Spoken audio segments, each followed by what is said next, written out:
Assalamualaikum warahmatullahi wabarakatuh.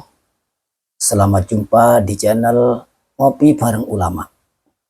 Dalam hal ini kita akan menelisik, membahas berita-berita terhangat, yaitu masalah Gus Miftah yang telah mengangkat derajat penjual es.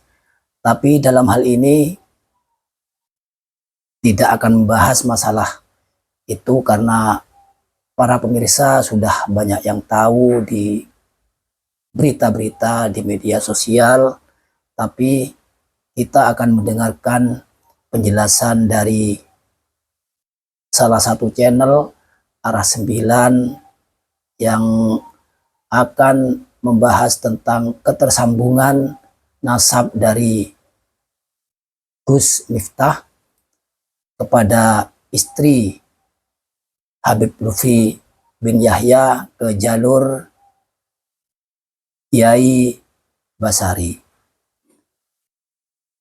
Dan untuk lebih jelasnya, mari kita simak biar kita tidak gagal paham dan tujuannya untuk ilmu pengetahuan. Dan jangan lupa subscribe, komentar, dan like. Monggo disimak. Assalamualaikum warahmatullahi wabarakatuh. Salam jumpa, salam sejahtera untuk Anda semua. Salam persaudaraan dari kami Arah 9 Channel.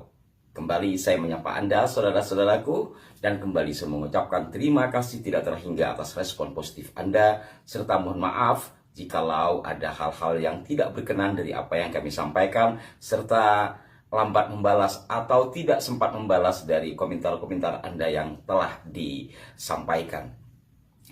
Saudara-saudaraku sekalian, masih seputar Kang Miftah.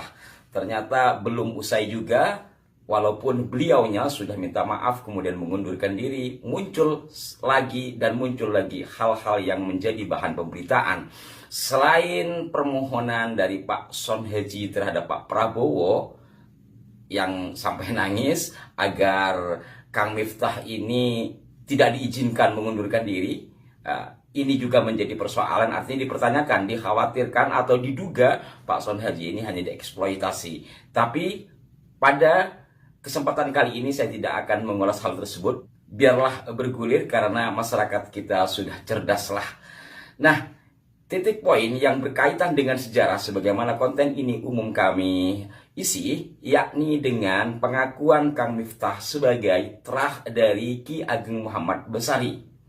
Ya, ini sudah lama menggelinding dan sudah lama juga dipersoalkan atau dipertanyakan, benar nggak, dari mana sumbernya. Nah, sudah sangat umum, barangkali tidak penting untuk saya rinci ya. Jelas di beberapa media online ataupun dalam ceramah-ceramah Kang Miftah sendiri mengatakan bahwa dirinya adalah turunan ke-9 dari Ki Ageng atau Kiai Muhammad Besari.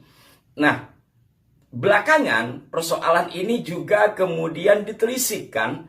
Satu di antaranya seperti diinformasikan oleh GTV, sang wartawan menanyakan langsung ke Ponorogo, yakni ke Raden Kunto Pramono yang merupakan terah ke-8 dari Kiai Ageng Muhammad Besari. Menurut beliau, tidak ada catatan yang menunjukkan apa yang disampaikan oleh Kang Miftah tersebut.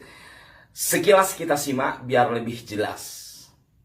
Saya sendiri juga ingin tahu itu kalau memang dari Kiai Ageng Muhammad Ilyas, itu dari istri keberapa, putranya siapa itu dan sebagainya. Tapi jauh ini data rekaman atau data yang diterima pihak keluarga atau yayasan, nama Gus Miftah itu terdaftar bukan itu?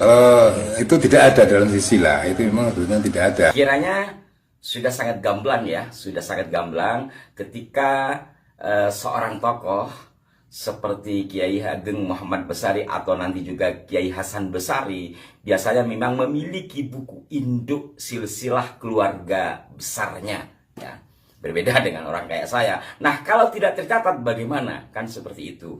Dan yang kemudian menjadi pertanyaan, bahkan pergunjingan. Jangan-jangan karena Gus Miftah itu orangnya Habib Lutfi, jangan-jangan silsilahnya dari Habib Lutfi. Sempat terjadi perbincangan seperti itu. Lalu setelah diulik-ulik, data digital menunjukkan. Dan ini berita besar lagi Pak Bupati. Istrinya Habib Lutfi, Mama Salma, itu ternyata masih senasab dengan saya. Sama-sama keturunan ke-9 dari Mbak Muhammad Besari.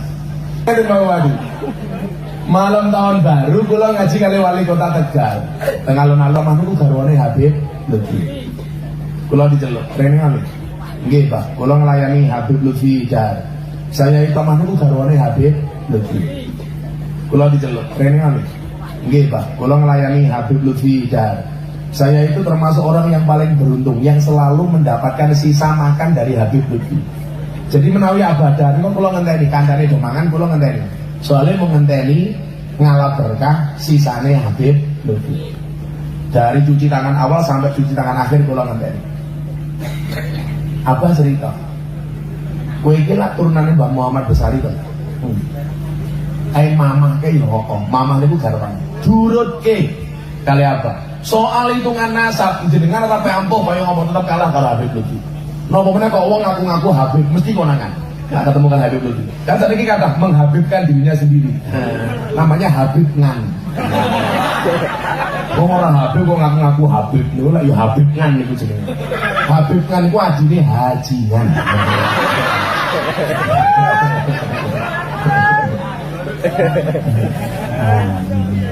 Kakak Imran jenenge bajingan. Jadi bajingan, hajingan, Habib Ngan. Wong ngaku-ngaku Habib. Selang ngaku-ngaku Gus ora apa-apa lah tak ikhlas ke. Tapi lek ngaku-ngaku Habib aja wit walat. Durut ke kaya Habib Lutfi. Ternyata benar. Saya dan Mama Salmah niku ketemu podo-podo keturunane Mbak Muhammad Besari. Keturunan nomor. Ya kiranya cukup. Bagi Anda yang ingin tahu video panjangnya, mungkin Anda bisa mencari atau melacak langsung ya, bahwa terdapat pengakuan dari Kang Miftah dalam satu ceramah. Yang pada intinya ada beberapa hal. Pertama, bahwa disampaikan oleh Abah Lutfi bahwa Kang Miftah ini masih terah dari Kiai Muhammad Besari. Yang sama pula katanya dengan istri Abah Lutfi, almarhumah Ibu Salamah ya. Jadi ternyata Kang Miftah masih seduluran ke atasnya. Maka dari sini kan ada dua sisi. Pertama, dari mana data Abah Lutfi menyampaikan hal itu ya. Yang kedua, benarkah sang istri almarhumah benar-benar memiliki nasab sampai sebagaimana yang disampaikan tadi. Ini tentu bukan kami mengorek-ngorek, mengulik-ngulik silsilah orang, tidak. Karena ini sudah masuk di ranah publik, itu. Kemudian juga karena tokoh yang dikatakan sebagai leluhurnya itu memang benar-benar tokoh gitu ya. Bukan tokoh-tokohan. Dan selama ini ada pencantolan-pencantolan, maka bukan bermaksud mencurigai, mempertanyakan benarkah seperti itu, dari mana datanya. Nah, kemudian juga apa yang disampaikan oleh Kang Miftah tadi ya, yang diurut katanya oleh Abah Lutfi, dan ternyata benar urutannya ke-9. Sementara kembali lagi kepada awal tadi, dari pihak Ponorogo yakni dari Raden Kunto mengatakan tidak ada. Lantas bagaimana seperti ini? Cuma kita harus menggarisbawahi, karena itu penyampaian di panggung yang kita tidak melihat data silsilahnya. Artinya apa?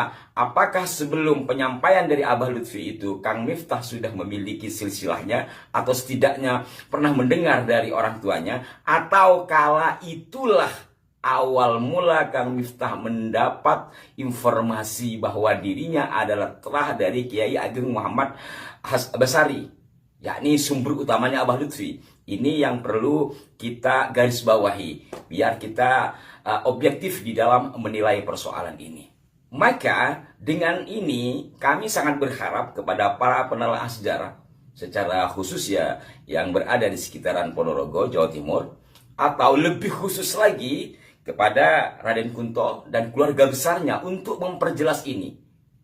Terkait dengan Kang Miftah sudah dijelaskan oleh Raden Kunto tidak ditemukan. Lantas bagaimana dengan almarhumah Ibu Salamah? Kalau ternyata tidak juga, lagi-lagi kita akan dibawa kepada persoalan yang sudah mulai klasik, yakni perubahan identitas atau pencantolan nasab-nasab tertentu kepada tokoh-tokoh tertentu di masa lalu. Kiranya tidak berlebihan apabila kita